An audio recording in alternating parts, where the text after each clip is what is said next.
Shalom, kasih karunia dan damai sejahtera dari Tuhan kita Yesus Kristus ada dalam kehidupan saudara semua. Kita berjumpa kembali dalam renungan mingguan hari ini Jumat, 3 Oktober 2025. Renungan didasarkan dari kitab Mazmur 37 ayat 1 sampai dengan 5. Sebelum kita merenungkan kebenaran sabdanya, mari kita menyatukan hati di dalam doa. Bapa yang penuh kasih, kami ucap syukur untuk setiap kebaikan, kemurahan, dan anugerah-Mu yang hadir dalam kehidupan kami. Kehadiran-Mu lah yang menjadi pengharapan kami, bahwasanya kami tidak sendiri, tetapi topangan dan kuasa-Mu yang bekerja senantiasa di tengah-tengah dan bersama kami. Sehingga pula kami merasakan bahwa kami menemukan kekuatan, cinta dan rengkuhan-Mu yang menyelamatkan kami. Kami bersyukur ya Tuhan. Maka kebenaran sabda-Mu yang hendak kami renungkan bersama, kami yakini adalah kuasa dan kasih-Mu yang terus memelihara kehidupan kami.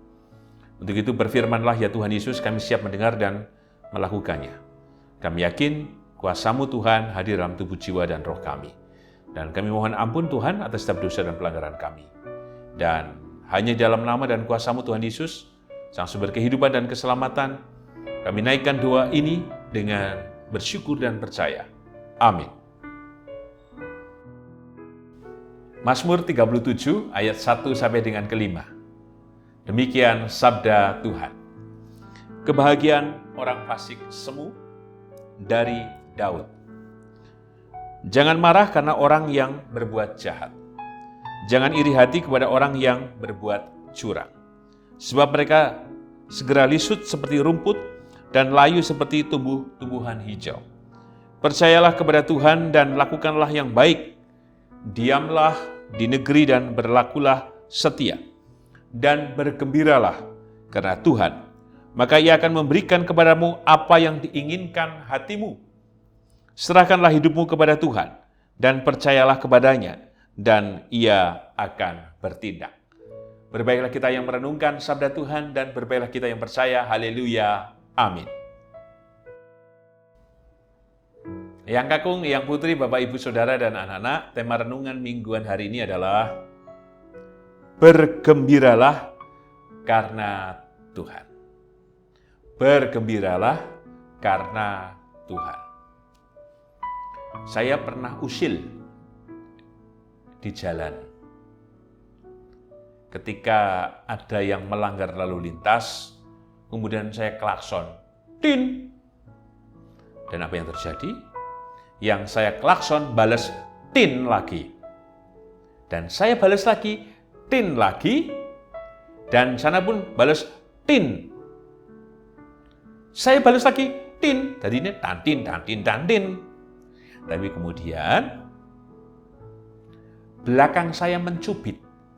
Wis Pak, wis, ora sah usil. Akhirnya saya berhenti. Saya meyakini ketika saya mengklakson, yang membalas klakson itu tentu bisa jadi tidak merasa sedang disapa saya sehingga dia menyapa balik. Tapi bisa jadi karena apa? Marah karena di klakson. Dan ketika dia balas klakson dan saya balas klakson lagi, mungkin emosinya semakin naik. Nah, ketika tantin itu, istri saya mencegah, wis Pak, supaya apa? Tidak terjadi sesuatu. Dan ini menjadi ingatan bagi saya supaya tidak usil di jalan. Nah, jika kemudian saya tidak dihentikan oleh istri saya, bisa jadi kami bertengkar. Coba kalau tidak ada istri saya. Wow, saya tidak tahu apa yang terjadi. Mungkin malah di jalan malah padu, marah-marah. Mungkin saya merasa benar, dia juga merasa benar. Ya inilah dinamika dalam berlalu lintas. Saya yakin semuanya pernah merasakan ini. Semua merasa benar kalau di jalan raya. Sehingga jalan raya bukan menjadi tempat yang menggembirakan. Penuh ketegangan, tadi berlomba untuk siapa yang tercepat, berlomba untuk siapa yang benar, dan lain sebagainya. Padahal soal kehidupan yang menggembirakan itu kan sebenarnya ada di mana saja. Apakah di jalan raya bisa menggembirakan? Bisa. Wong saya dengan istri kadang naik sepeda motor santai sambil ketawa-ketawa, melihat situasi di jalan raya, melihat helm yang lucu, jaket yang lucu, atau cara bonceng yang wow, kami bisa tersenyum dengan bahagia. Tadi saya dengan anak saya berangkat ketika saya mengantar sekolah, ada mobil yang bagus sekali. Dan saya baru lihat, saya tanya pada anak saya, "Bos, ini mobil apa ya bos?" "Kok ketoke Bapak baru tahu ya?" "Ini mobil listrik ya bos?" "Iya Pak, itu kan ada itunya, ada biru-birunya. Tapi mereknya apa ya bos?" Anak saya belum bisa menjawab karena mungkin itu mobil jenis baru. Bagus, tadi senang juga, pengen ngelus-ngelus tapi nggak enak. Ngelus-ngelus mobilnya maksudnya. Sisi yang lain ketika ada motor, semata berarti, wah itu masnya lagi balapan itu. Banyak yang bisa kita ceritakan daripada soal tadi, usil, marah-marahan dan emosi. Ada hal yang bisa kita pungut, yang menyegarkan diri kita. Dalam soal-soal yang biasa, yang kita perhatikan. Dan itu menjadi bagian yang menyenangkan, memberikan inspirasi. Bahkan kemarin saya bercerita pada anak saya, "Bos," saya seringkali panggil anak saya bos. "Bos, kalau lewat UGM ini, sekarang udah salah Jalan Persatuan ya, Jalan Kaliurang tapi itu Jalan Persatuan. Bapak, kepanasan kalau lewat Mirota kampus ke selatan. Tapi kalau sudah masuk area UGM, ini banyak pohon-pohon toh bos." "Iya ya Pak ya, jadi seger ya." Banyak cerita-cerita kehidupan yang menggembirakan, yang menyehatkan, hanya di sepanjang jalan raya. Jika kita memang mau mengarahkan diri untuk itu. Bukan mengarahkan diri untuk klakson tantun-tantun tadi. Ternyata kita bisa memilih. Mau yang menggembirakan, atau yang mau padu saja atau emosi saja. Artinya kita bisa mengabaikan hal-hal yang tidak menggembirakan, yang membuat emosi, yang membuat panas, membuat hati kita selalu terbakar, dengki, iri dan sebagainya, menjadi cepat marah-marah, dan respon yang kadang tak terkendali. Kita bisa memilih. Bahkan dalam cerita-cerita kehidupan kita di televisi, kita bisa memilih. Mau yang siaran apa? Olahraga. Atau sinetron yang menyedihkan, bahkan kita terlibat. Atau berita-berita yang seringkali juga membuat kita secara emosi terganggu. Karena apa yang ditampilkan? Soal kriminalitas, baik itu pembunuhan, perampokan, cerita-cerita lainnya, politik yang membosankan dan sebagainya. Kita kan bisa memilih. Nah, soal pilihan itulah yang hari ini ditegaskan. Dalam tema bergembiralah karena Tuhan. Kenapa kita diajak untuk bergembira? Karena sesungguhnya sukacita, berkat, kuasa Tuhan itu memang dianugerahkan kepada kita. Yang sejatinya kita bisa memilih cara kerja Tuhan dalam berkatnya yang menyelamatkan itu. Sehingga kehidupan bisa kita pilih. Dengan apa? Sudut pandang yang menggembirakan, dalam sudut pandang yang menyenangkan, dalam sudut pandang yang menguatkan, dalam sudut pandang yang memberikan pengharapan.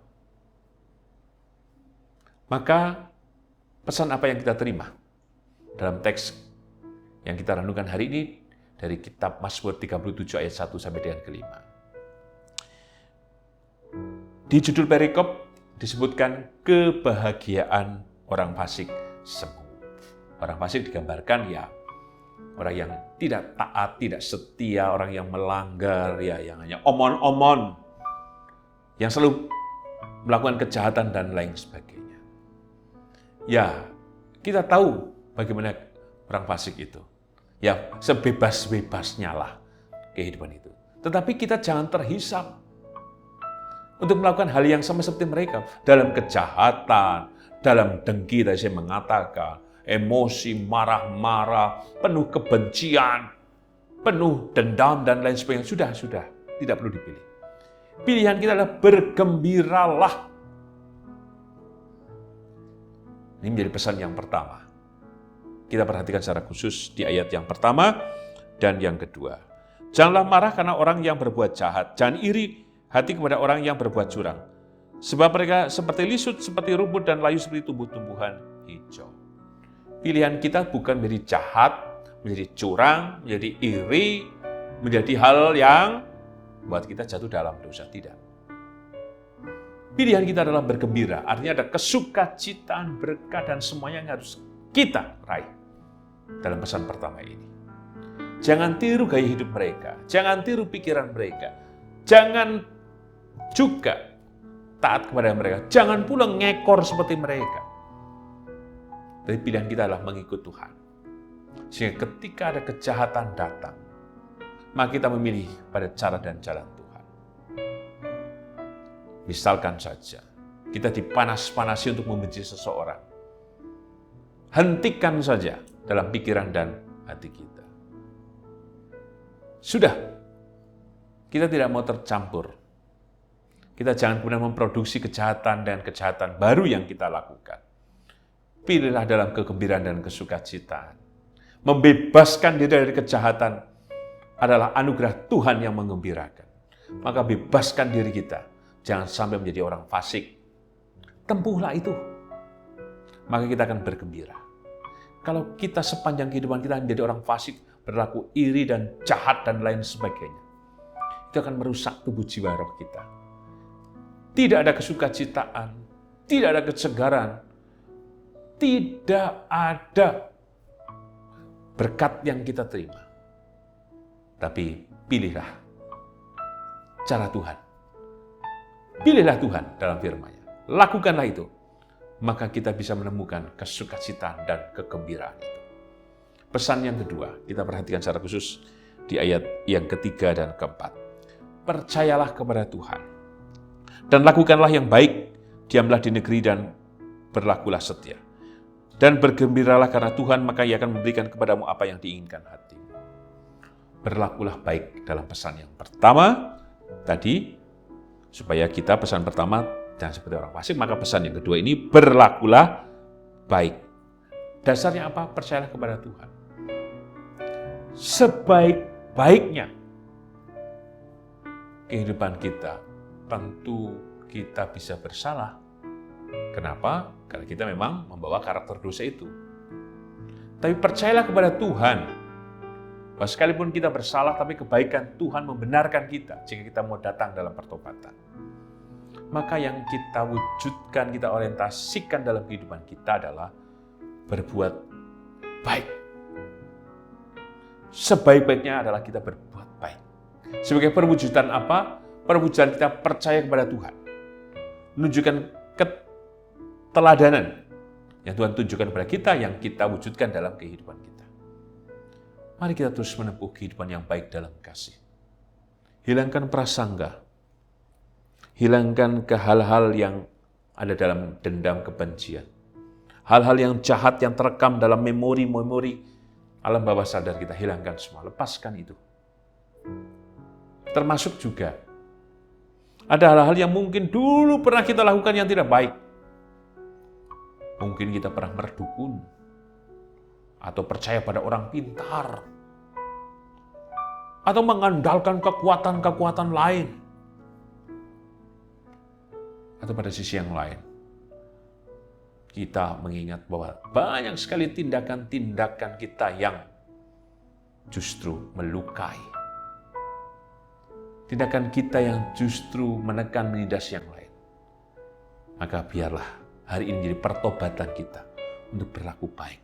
Mengubahkan hidup jadi semakin baik.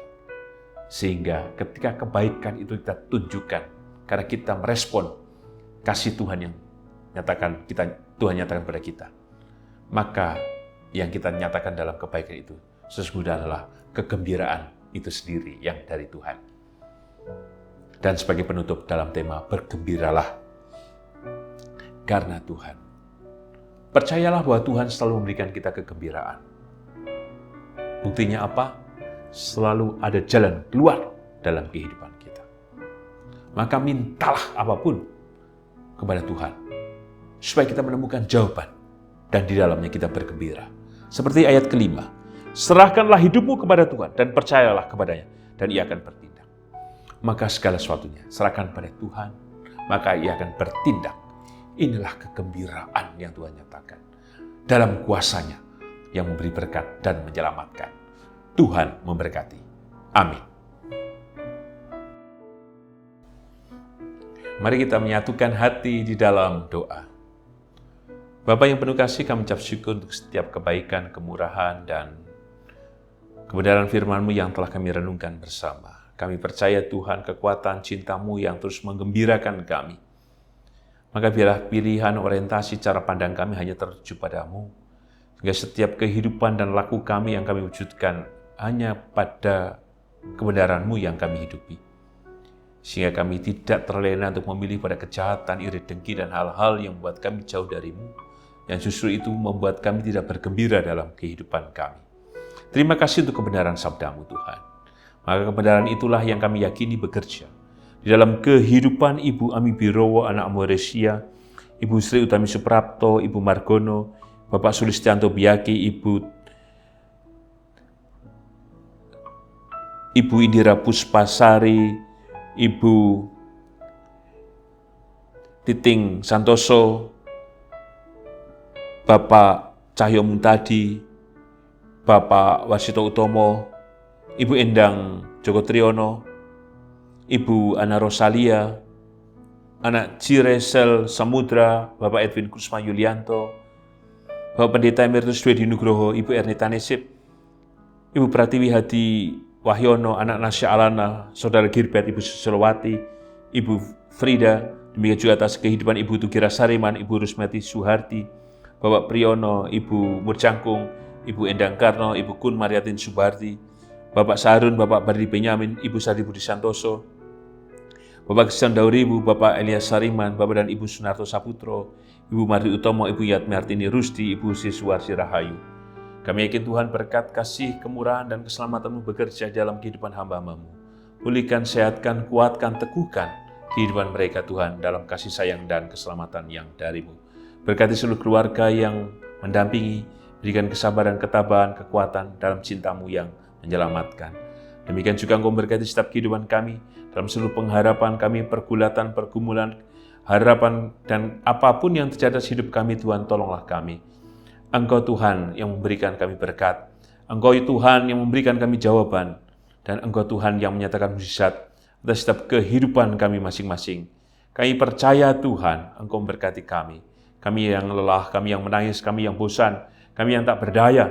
Kami yakin kekuatan cinta-Mu Tuhan yang hadir atas kehidupan kami. Kami yakin Engkau juga memberkati setiap kehidupan anak dan cucu kami, dalam kehidupan mereka secara pribadi, kehidupan rumah tangga mereka, kehidupan mereka yang mencari pasangan hidup, merindukan kehadiran putra dan rumah tangga mereka, dalam kehidupan studi mereka, pekerjaan mereka. Berkati setiap kehidupan anak dan cucu kami Tuhan. Kami yakin Engkau memberkati kehidupan anak dan cucu kami. Baik mereka yang tinggal di kota-kota di Yogyakarta, kota-kota di Indonesia, bahkan di luar negeri, berkatilah setiap kehidupan anak dan cucu kami. Berkatilah setiap kehidupan bergereja di GKJ Sarimulyo Tuhan. Kami percaya Engkau hadir. Berkat-Mu juga hadir dalam kehidupan bangsa dan negara kami, Indonesia. Hanya dalam nama dan kuasa-Mu ya Tuhan Yesus, Sang Sumber kehidupan dan keselamatan. Kami naikkan doa ini dengan berserah, bersyukur dan percaya. Amin. Tuhan Yesus memberkati Eyang Kakung, Eyang Putri, Bapak Ibu Saudara dan anak-anak, kini dan selamanya. Amin.